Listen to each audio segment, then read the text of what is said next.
Hello दोस्तों, history में कब कौन कहाँ आया ये पढ़ने में दिक्कत होती है, तो आज हम पढ़ेंगे प्राचीन इतिहास की समय रेखा। और उसमें हम शुरू करते हैं प्रागैतिहासिक काल।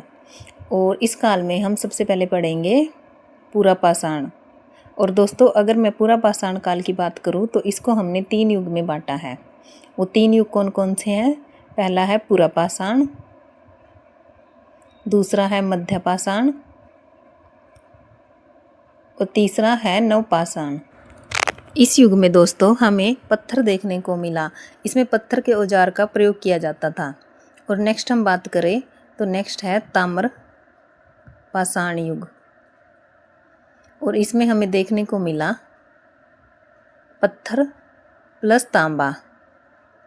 और यह पहली धातु थी जिसके बारे में इंसान ने जाना।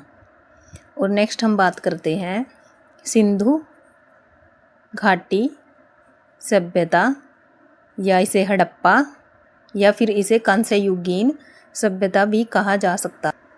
और इसकी शुरुआत 2500 से 1750 ईसा पूर्व के बीच हुई। और इसमें हमें देखने को मिला नगर नियोजन और पक्की ईंटें, पकी हुई ईंट।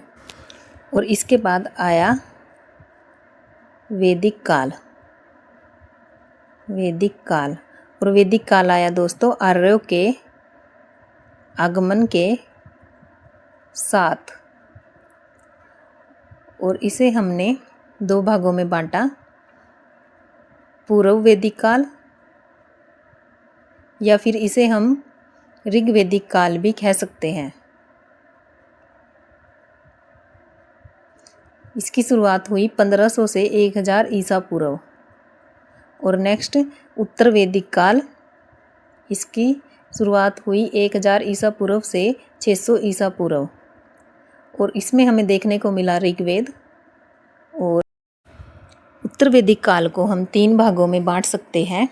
इसमें हमने पहले में रखे यजुर्वेद, सामवेद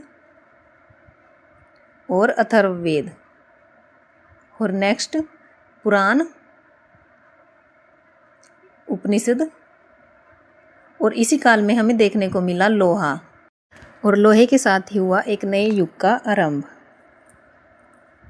और ये युग था महाजनपद काल। ये थी 16 महाजनपद। और इनमें मगध सबसे पावरफुल था। और अगर हम इसकी बात करें तो इसमें बहुत सारे राजाओं ने शासन करा, जिनको हम कुछ हिस्सों में बांट सकते हैं। सबसे पहले आए हर्यक वंश, शिशुनाग और फिर आए नंदवंश। और अगर हम मौर्य काल की बात करें तो इसमें हमें देखने को मिले चंद्रगुप्त मौर्य और अशोक, जो कि बहुत ही महान राजा थे। और नेक्स्ट को हम बांट सकते हैं मौर्योत्तर काल, जिसको हम मौर्योत्तर काल कह सकते हैं। इसमें थे कुषाण वंश, जिनके राज में हमें सिल्क रूट देखने को मिला। और इसके बाद आया गुप्त साम्राज्य। और गुप्त साम्राज्य की बात करें तो इसको हम भारत का स्वर्ण युग भी कह सकते हैं। इसमें सबसे पहले राजा हुए श्रीगुप्त, चंद्रगुप्त प्रथम, तीसरे थे समुद्रगुप्त, जिन्होंने प्रयाग प्रशस्ति लिखवाई, और फोर्थ थे चंद्रगुप्त द्वितीय। और इस युग में ही हमें कालिदास और आर्यभट्ट भी देखने को मिले। और नेक्स्ट हम बात करें गुप्तोत्तर काल। गुप्त उत्तर काल, इसमें आया सबसे प्रतापी राजा हर्षवर्धन, जिसकी राजधानी कन्नौज थी। और इसके बाद शुरू हुआ त्रिपक्षीय संघर्ष, जो हमें देखने को मिला 3 राजाओं के बीच, जो थे पाल, सेकंड प्रतिहार और राष्ट्रकूट। कमेंट करके ज़रूर बताएं आपको ये वीडियो कैसा लगा। Subscribe my channel. Thanks for watching.